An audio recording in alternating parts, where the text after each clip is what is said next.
Good afternoon students, કેમ છો વિદ્યાર્થી મિત્રો? દોસ્તો, પ્રિઝમના બે સરસ દાખલા. દોસ્તો, આ દાખલા એટલા માટે ઉપયોગી છે કે બેઠા પૂછાય તો સારું, રકમ બદલે તો પણ તમને આવડવું જોઈએ.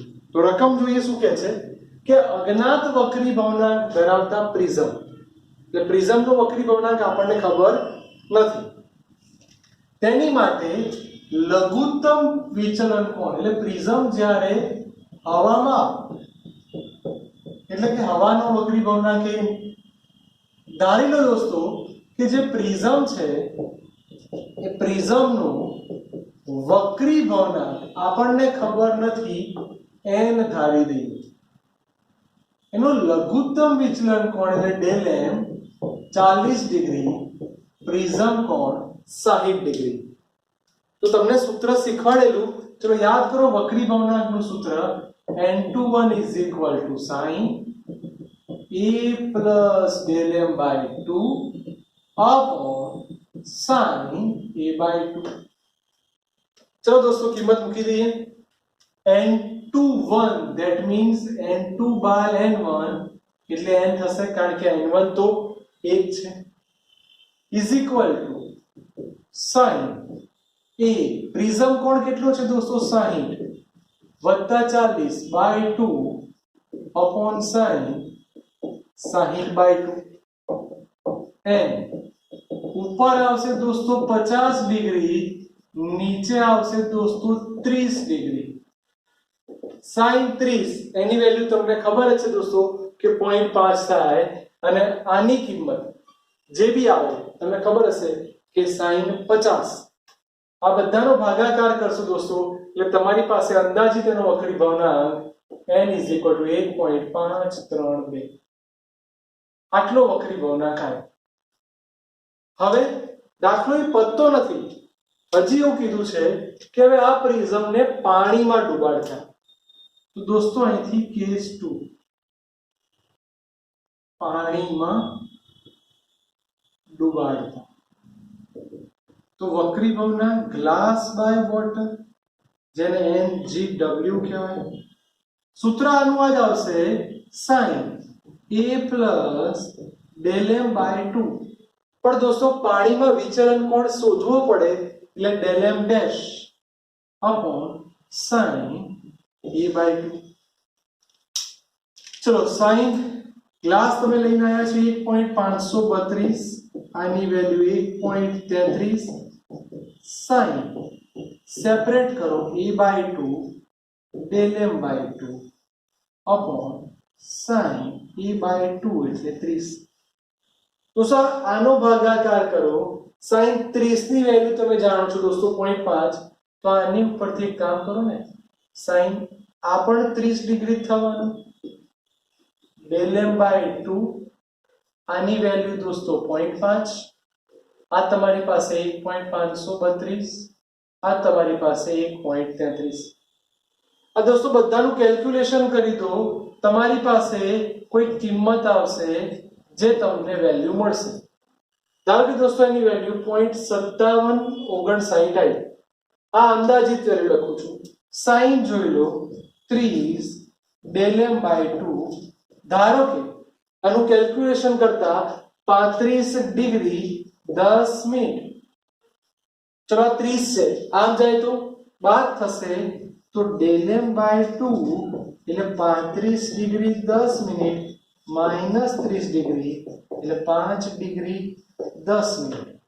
પણ by 2 છે દોસ્તો, ભૂલ ના કરતા, માટે del m = આને સામે લઈ જાઓ 10 ડિગ્રી 20 મિનિટ. કે જ્યારે પાણીમાં ડુબાડ્યો હશે ત્યારે તેનું વિચલન આટલું આવશે દોસ્તો. તો પ્લીઝ પ્લીઝ પ્લીઝ એક સરસ મજાનો દાખલો જે અવારનવાર પૂછાય એ તમને આવડવો જોઈએ. સર પાક્કું થઈ ગયું. લઘુત્તમ વિચલન કોણ આપણા મગજમાં સેટ.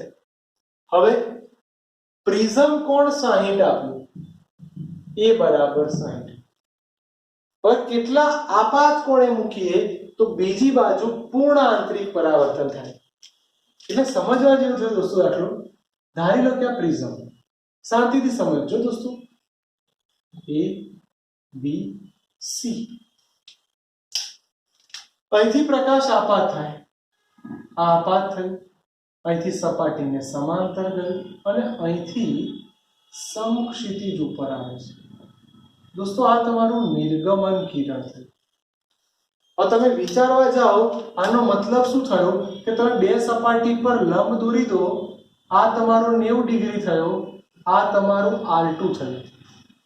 તો પહેલા તો આકૃતિ ઉપરથી R2 એટલે જ IC એટલે જ દોસ્તો ક્રાંતિકોણ. જ્યારે સપાટીને છૂટી પાડતી માધ્યમ ઉપર આવી જાય તો ક્રાંતિકોણ થાય. એનું સૂત્ર તમે જાણો છો કે sin IC is equal to 1/n sin IC પ્રિઝમનો વક્રી ભવનાંક છે 1.524. દોસ્તો ફટાફટ કેલ્ક્યુલેટ કરી દઈએ અંદાજિત. તો sin IC બરાબર 0.6542 માટે IC બરાબર અંદાજિત લખું છું દોસ્તો 41 ડિગ્રી આવી. આ IC અને R2 બંને સરખા જ થાય is equal to R2.